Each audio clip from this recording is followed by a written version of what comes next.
آپ کو یہ بتا دوں، جیسا کہ میں نے عرض کیا، میں یہاں بھی آیا ہوں تو کچھ کھوئی ہوئی بھیڑوں کی تلاش میں آیا ہوں۔ میں پیشہ ور وائس نہیں، میں پیشہ ور مدرس نہیں۔ پیشے ہی کی بات تھی تو اللہ نے مجھے وہ پیشہ دیا تھا جس سے ساری دنیا یہ سمجھتی ہے کہ بڑا اعلیٰ پیشہ ہے یا نہیں، اس کو چھوڑ دیجئے۔ کہتے یہی ہے، نوبل پروفیشن۔ اس میں بہرحال نہ ہو کروڑوں کی آمدنی، باعزت روزی اس میں انسان کو ملتی ہے۔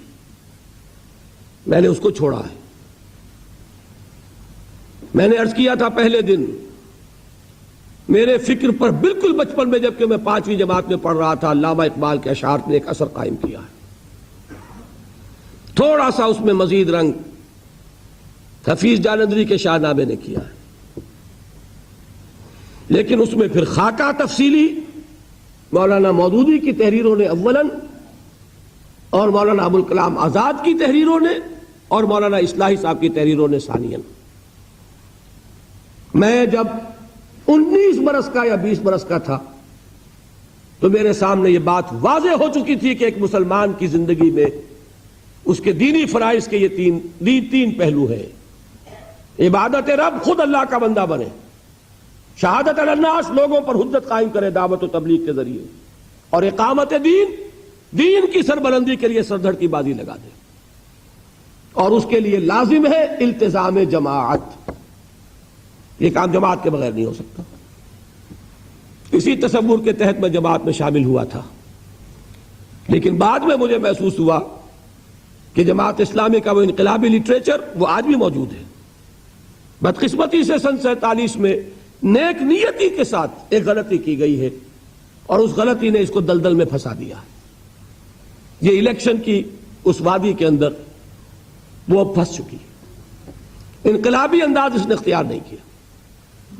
یہ وہ بات تھی کہ جو سن 55 میں واضح ہوئی، سن 56 میں میں نے 225 صفحے کے ایک بیان میں 24 برس کی عمر میں اسے لکھ دیا، اور سن 57 میں آل پاکستان ایک ہمارا ہوا تھا اجلاس، اس میں اس کو پیش کرنے کی کوشش کی، لیکن اللہ تعالیٰ مغفرت فرمائے، مولانا مودودی اس وقت تک بہت پر امید تھے کہ الیکشن کے راستے سے ہم انقلاب لے آئیں گے، اور جیسی وہ جماعت ہے، ظاہر بات ہے اس میں مولانا کی رائے کے مقابلے میں خاص طور پہ میری تو عمر ان کے بیٹوں کے برابر تھی۔ جب ماسی گوٹ میں کھڑا ہوا تھا ان کے سامنے، میری عمر ابھی 25 برس کی نہیں تھی، لہذا میری بات نہیں سنی گئی۔ اس کے بعد کچھ اور اقدامات بھی ایسے تھے مولانا کے کہ اس سے بددل ہو کر پھر ہم لوگ علیحدہ ہوئے، اصلاحی صاحب اور بڑے بڑے لوگ۔ خیال یہ تھا کہ یہ لوگ مل کر جماعت بنائیں گے، لہذا ان کے آس پاس رہا۔ میری عمر تو کل 25 برس تھی، لیکن یہ کہ ان حضرات نے بھی کوئی جماعتی شکل میں اقامت دین کی عملی جدوجہد کا آغاز نہیں کیا۔ سن 65 میں پھر میں نے طے کیا ہے کہ اب اگر کوئی اور نہیں کرتا تو ہر ایک کو اپنی قبر میں جانا ہے، ہر ایک کو اپنی جواب دہی اللہ کے حضور میں کرنی ہے۔ میں یہ نہیں کہہ سکتا کہ انہوں نے نہیں کیا اس لیے میں نے نہیں کیا۔ اگر مجھ پر منکشف ہو چکا ہے کہ یہ فرض ہے تو اس کی جواب دہی کے لیے مجھے سوچنا ہوگا۔ پھر میں دوبارہ لاہور گیا ہوں، پھر میں نے وہ قرآن مجید کے حلقے قائم کیے ہیں تاکہ یہ انقلابی دعوت، اب یہ لفظ استعمال کر رہا ہوں، قرآن کے حوالے سے آئے تو لوگ جاگیں۔ پھر ہم خیال پیدا ہوئے تو انجمن خدام القرآن قائم ہوئی۔ وہ انجمن ہے، وہ جماعت نہیں ہے، پارٹی نہیں ہے۔ اس کا مقصد صرف یہ ہے کہ قرآن مجید کی اس دعوت کو عام کیا جائے۔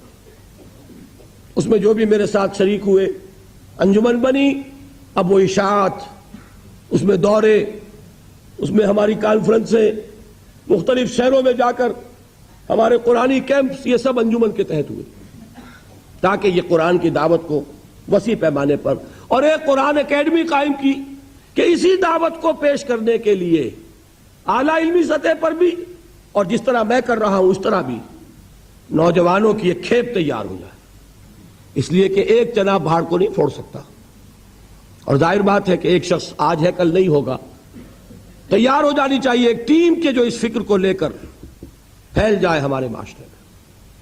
الحمدللہ وہ انجمن سن 72 میں قائم ہوئی، اب یہ 85 ہے، 13 برس ہو چکے، بلکہ 14 ہو جائیں گے اب، اس میں اللہ کے فضل سے کوئی اختلاف نہیں ہوا، کوئی ہنگامہ نہیں ہوا.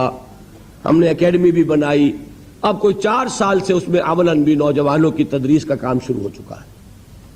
ساری اشاعت وغیرہ کا کام اس سے میرا ایک پیسے کا تعلق نہیں، نہ پبلیکیشن سے نہ ٹیپ سے. سارا نظام ہو رہا ہے، رجسٹرڈ باڈی ہے، اور اس کے اکاؤنٹس جو ہے وہ ہم انٹرنلی آڈٹ بھی کرواتے ہیں، اور وہ حکومت کے آڈیٹر جو ہے وہ بھی اس کے آڈٹ کرتے ہیں. میں نے ایک عجیب، اللہ نے بات سجھا دی تھی، ایک عجیب کام کیا کہ اکاؤنٹ 2 رکھے. ایک کلیکشن اکاؤنٹ وہ میرے انگوٹھے تلے ہوتا ہے، لیکن اس سے ایک پیسہ بھی براہ راست خرچ نہیں ہو سکتا. ایک ایکسپینڈیچر اکاؤنٹ، میں صرف وہاں سے ادھر منتقل کر سکتا ہوں پیسہ، اور وہاں جو پیسہ ہے وہ 2 افراد، انجمن کا ناظم اعلیٰ اور انجمن کا ناظم بیت المال، وہ ان کے دستخطوں سے. تو میں یہ کہہ سکتا ہوں کہ ان 14 برسوں میں نے انجمن کا ایک پیسہ بھی خرچ نہیں کیا. اگرچہ اتھارٹی میری ہے، میں بتاؤں گا کہ کیا کرنا ہے کیا نہیں کرنا ہے، لیکن یہ کہ اس پیسے کو میرا ہاتھ نہیں لگتا.